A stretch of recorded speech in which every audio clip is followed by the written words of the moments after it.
ಬೆಂಗಳೂರಿನ ತಾತಗುಣಿಯವರೆಗೆ ಕಾವೇರಿ ಕುಡಿಯುವ ನೀರನ್ನು ಸರಬರಾಜು ಮಾಡುವ ಸಲುವಾಗಿ ಕನಕಪುರ ತಾಲೂಕಿನ ಹಾರೋಹಳ್ಳಿಯಲ್ಲಿರುವ ಕಾವೇರಿ 5ನೇ ಹಂತದ ಪಂಪ್ಸೆಟ್ ಇಂಜಿನ್ ಕೇಂದ್ರಕ್ಕೆ ಡಿಸಿಎಂ ಡಿ.ಕೆ. ಶಿವಕುಮಾರ್ ನಮ್ಮ ಸರ್ಕಾರನೇ ಇದನ್ನು ಪ್ರಾರಂಭ ಮಾಡಿದ್ದು. ಏನಾದರೂ ಮಾಡಿ 110 ಹಳ್ಳಿಗಳಿಗೂ ನೀರು ಕೊಡಬೇಕು ಅಂತೇಳಿ ಒಂದು ದಿಟ್ಟವಾದಂಥ ಕಾರ್ಯಕ್ರಮವನ್ನು ರೂಪಿಸಿ ಹಂತವಾಗಿ ಅನೇಕ ಸಮಸ್ಯೆಗಳನ್ನೆಲ್ಲ ಕೂಡ ಬಗೆಹರಿಸಿ ಇವತ್ತು ಫೈನಲ್ಲು ವಿಜಯದಶಮಿಗೆ ಉದ್ಘಾಟನೆ ಮಾಡಲಿಕ್ಕೆ ಎಲ್ಲ ಕಾರ್ಯಕ್ರಮವನ್ನು ನಡೆಸ್ತಾ ಇದ್ದೀವಿ. ಕೆಲವು ಕಡೆಲ್ಲ ಕೆಲವು ಸಮಸ್ಯೆಗಳಿತ್ತು, ಲಿಂಕ್ ಮಧ್ಯ ಪ್ರಾಬ್ಲಮ್ಸ್ ಇತ್ತು, ಅದೆಲ್ಲ ಒಂದೊಂದೇ ಸೆಟಲ್ಮೆಂಟ್ ಮಾಡಿಕೊಂಡು ಗೊತ್ತಾಗಿದೆ. ಅದಕ್ಕೆ ಇನಾಗ್ರೇಟ್ ಮಾಡೋಕ್ಕೆಲ್ಲ ಮುಂಚಿತವಾಗಿ ನನಗೆ ಸಮಾಧಾನ ಆಗಬೇಕು, ನನ್ನ ಕಣ್ಣಲ್ಲಿ ನಾನೇ ನೋಡಬೇಕು, ಒಂದಕ್ಕೆ ಯಾವುದೂ ಕೂಡ ತೊಂದರೆ ಆಗಬಾರ್ದು. ಆ ದೃಷ್ಟಿಯಿಂದ ಇಡೀ ಬೆಂಗಳೂರಿಗೆ 1400 ಈಗಾಗಲೇ ಕೊಡ್ತಾ ಇದ್ದೀವಿ. ಈಗ 750 MLD ನೀರು ಈಗ ಹೊಸದಾಗಿ ಆ್ಯಡ್ ಆಗ್ತಾ ಇದೆ.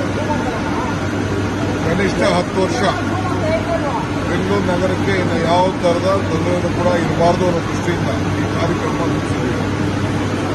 ಟ್ಯಾಂಕರ್ನ ಬಂದ್ ಮಾಡಲಿಕ್ಕೆ, ಮನೆಗೂ ನೀರು ಕೊಡಲಿಕ್ಕೆ, ಮನೆಗೂ ಜಲ, ಇದು ನಮ್ಮ ಸಂಕಲ್ಪ. ಈ ಕೆಲಸವನ್ನು ಇವತ್ತು ನಮ್ಮ ಸರ್ಕಾರ ಮಾಡ್ತಾ ಇದೆ. ನಮ್ಮ ಸೋಮಶೇಖರ್ ಅವರ ಕಾನ್ಸ್ಟಿಟ್ಯೂನ್ಸಿಯಲ್ಲಿ ಕೆಲವು ಪ್ರಾಬ್ಲಮ್ ಇತ್ತು, ಕೆಂಗೇರಿ ಅಲ್ಲಿ ಕೆಲವು ಜಮೀನು ಸಮಸ್ಯೆ ಇತ್ತು, ಬಿಟ್ಟಿರಲಿಲ್ಲ. ಅವರತ್ರ ನಾನು ಮುಖ್ಯಮಂತ್ರಿ ಮತ್ತು ಸೋಮಶೇಖರ್ನ ಮಾತಾಡಿ ಒಪ್ಪಿಸಿದ್ದೇವೆ. ಒಪ್ಪಿಸಿ ಅವರಿಗೆ TDR ಕೊಟ್ಬಿಟ್ಟು ಅಲ್ಲಿ ಲಿಂಕ್ನ ಕೊಡ್ತಾ ಇದ್ದೀವಿ. ಸೊ ಆ ಕೆಲಸ ಕೂಡ ಆಗ್ತಿದೆ. ಇದು ಬಹಳ 5ನೇ ಹಂತ. ಇದು ಸುಮಾರು ಒಂದು ಕ್ಷೇತ್ರಕ್ಕಲ್ಲ, ರಾಜರಾಜೇಶ್ವರ, ಬೆಂಗಳೂರು ಸೌತು, ಕೆಂಗೇರಿ, ಆನೇಕಲ್ಲು ಮತ್ತು ಯಶವಂತಪುರ, ಬ್ಯಾಟರಾಯಪುರ, ಬೊಮ್ಮನಹಳ್ಳಿ, ಹೀಗೆ ಮಹದೇವಪುರ, ಹೀಗೆ ಎಲ್ಲ ಭಾಗಕ್ಕೂ ಕೂಡ, ಕೆಲವು ಭಾಗದ KR ಪುರ, ಎಲ್ಲ ಭಾಗಕ್ಕೂ ಕೂಡ ನೀರನ್ನು ನಾವು ಒದಗಿಸಿಕೊಡಲಿಕ್ಕೆ ಈ ಕಾರ್ಯಕ್ರಮವನ್ನು ರೂಪಿಸಿದ್ದೇವೆ. ಇದನ್ನು ವಿಜಯದಶಮಿ ಆ ತಿಂಗಳಲ್ಲೇ ಇದನ್ನು ಉದ್ಘಾಟನೆ ಮಾಡುವಂಥ ಕೆಲಸವನ್ನು ನಾವು ಮಾಡ್ತೀವಿ. ತಾಪತ್ರೆ ಮಾಡಲಿಕ್ಕೆ ಕಡಿಮೆ ಆಗಲಿ ಅಂತಲೇ ಈ ದೊಡ್ಡ ಬೃಹತ್ ಯೋಜನೆಯನ್ನು ತೆಗೆದುಕೊಂಡಿದ್ದೇವೆ. ಈಗ ನಾನು ಫೈನಲ್ ತೊರೆಕಾಡಿನಲ್ಲಿಗೂ ಹೋಗ್ತೀನಿ, ಅಲ್ಲಿ ಕೆಲವು ಇಶ್ಯೂಸ್ ಇದೆ, ಎಲ್ಲ ಒಂದೊಂದೇ ಸಾರ್ಟ್ ಔಟ್ ಮಾಡಿಕೊಂಡು ಬರ್ತಾ ಇದ್ದೀವಿ. ಸರ್, ಮತ್ತೊಂದು ಸತ್ಯಗಾಲ ಯೋಜನೆ ಬಹಳ ವಿಳಂಬ ಆಗ್ತಾ ಇದೆ. ಸತ್ಯಗಾಲ ಯೋಜನೆಗೂ ವಿಸಿಟ್ ಮಾಡ್ತಾ ಇದ್ದೀನಿ, ಅಲ್ಲಿಗೂ ಕೂಡ ಕೆಲವು ಇಶ್ಯೂಸ್ ಇದೆ, ಫಾರೆಸ್ಟ್ ಇಶ್ಯೂಸ್ ಇದೆ.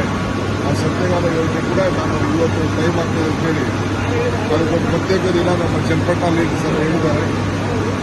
ಸುರೇಶ್ ಬಹಳ ಮುತುವರ್ಜಿ ವಹಿಸಿ ಅದನ್ನು ಪ್ರಾರಂಭ ಮಾಡಿಸಿದ್ರು.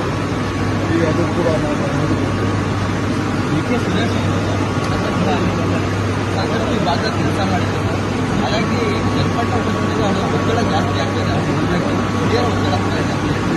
ರಾಜಕಾರಣ ಬೇಡ, ಏನೇನೋ ಅಭಿವೃದ್ಧಿ, ಜನಕ್ಕೆ ನೀರು ಕೊಡಿಸೋಣ.